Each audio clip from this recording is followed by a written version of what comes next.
Okay, so here is the juvenile.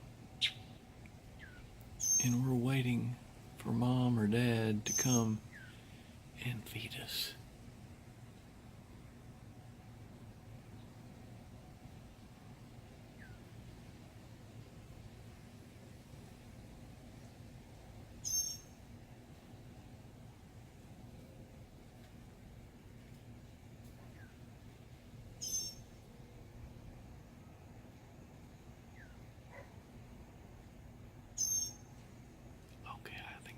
Parent calling from the other tree.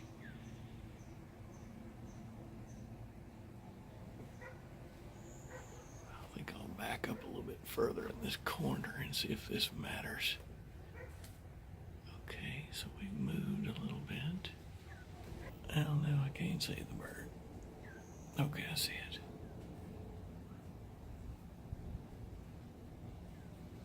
Okay, Mom. Okay, Dad, come on.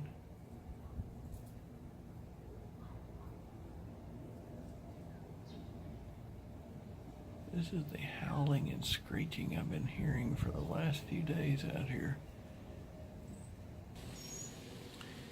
There is a screech out here. This juvenile mockingbird has this piercing screech that has gone on for about 3 days. And I'm going to try to see if I can identify the bird. It is definitely a screech that a parent mockingbird responds to. But oh my word, if it was like a human baby, it's like constant. Of course, to a mockingbird, it probably sounds, yes, there we go. There it is. To a mockingbird parent, it probably sounds like that's my little baby talking.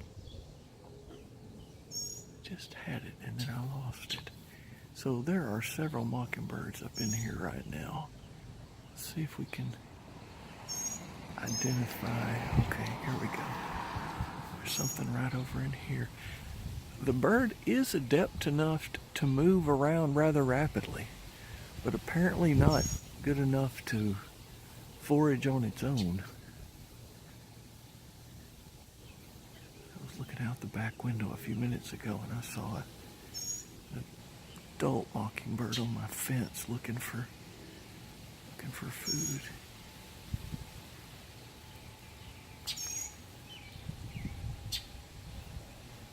Okay, where is the bird?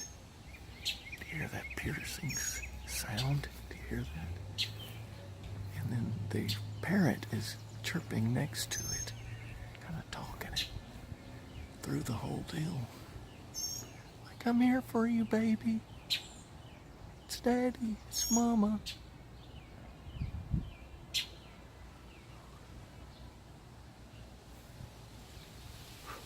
Got a fly on my own hand.